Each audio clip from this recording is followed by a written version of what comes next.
A very good morning to you all. This is me Pia and welcome to the channel and in another exam study vlog video. तो सबसे पहले मैं उठ गई थी सुबह के 7:30 बजे एंड मैंने पिया था ये cup of tea and then I just rush towards my room to make to do list for myself as मेरे पास बस मुश्किल से 4 डेज़ बचे हैं मेरे एग्ज़ाम के लिए एंड मेरे जो एग्ज़ाम्स हैं वो 8 दिसंबर से स्टार्ट होने वाले हैं and for that I was making a to do list जिसमें मैं तीनों सब्जेक्ट्स को इकट्ठे करूँगी। मैं उन्हीं का लिख रही थी कि मैं कौन कौन से सब्जेक्ट्स को कब कब करूँगी। So at the first I started with chemistry because chemistry में मेरे को करना था रेडॉक्स वाला chapter and I think that chapter is very much small but the concepts are like big. So I just read out the whole, not the whole NCERT but all the exercises questions and the in-text question. I have not solved the exercise questions yet but I have solved the in-text question all over and the steps which were given on the book. And then फिर उसके पहले मैंने तो ये notes ही पढ़े थे, वरना अगर आप NCERT ऐसे ही पढ़ने चले जाओगे बिना नोट्स के then it will like a mixture to us because वो बिल्कुल भी समझ नहीं आता अगर नोट्स नहीं रहेंगे NCERT के। एंड मैं बायो के लिए भी सेम चीज़ करती हूँ बिकॉज बायो में भी कुछ कुछ वर्ड्स ऐसे रहते हैं जो कि बहुत ज़्यादा कॉम्प्लेक्स रहते हैं and they were like new to us. So सबसे पहले ना मैं नोट्स बना लेती हूँ जो भी अच्छे से एक्सप्लेन किए रहते हैं वो उस स्पेसिफिक वर्ड को and then I move to NCERT and same I was doing for the chemistry. So यहाँ पे मैं रेडॉक्स के हर एक जो भी नोट्स में दिए हुए थे मैंने सबको रिवाइज़ किया एंड ये नोट्स मेरे सेल्फ प्रिपेयर्ड नहीं हैं, ये मेरे को कोचिंग में दिए गए थे।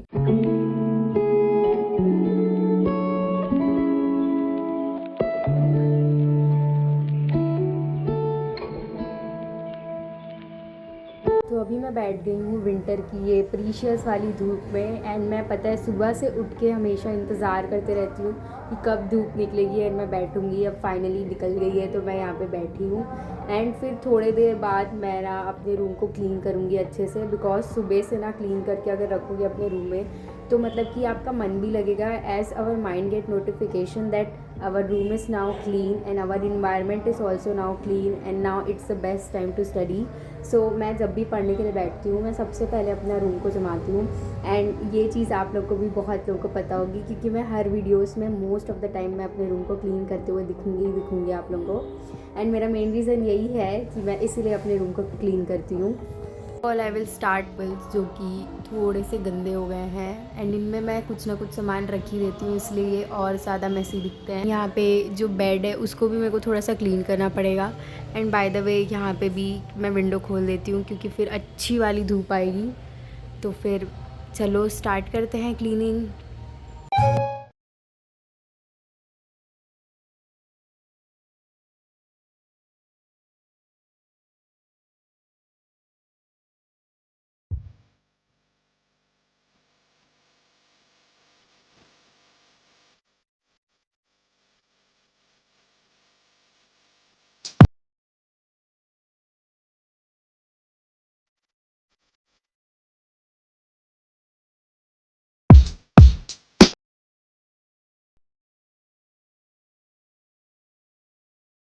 तो यार आप लोगों के साथ भी ऐसा होता होगा, मुझे तो ये मालूम है कि जब भी आप ऐसे पेंसिल शार्प करते हो जब भी पढ़ने के लिए बैठते हो तो आपको उठना पड़ता है कि इसके छिलके के मतलब इसका जो छिलका निकलता है उसको फेंकने के लिए।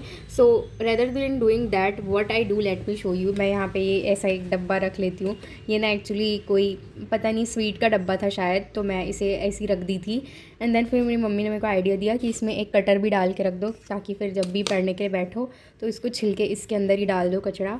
सो इट रियली वर्क्स यार, मतलब कि ये ना 1 मंथ या 2 मंथ, अभी तो हम लोग खैर उतना पेंसिल का यूज़ नहीं करते, तो ये कम से कम मेरा 5-6 महीना ऐसे ही रखे रहता है। देन फिर मैं इसे लास्ट में जब ये पूरा फुल हो जाता है तब मैं इसे फेंकती हूँ।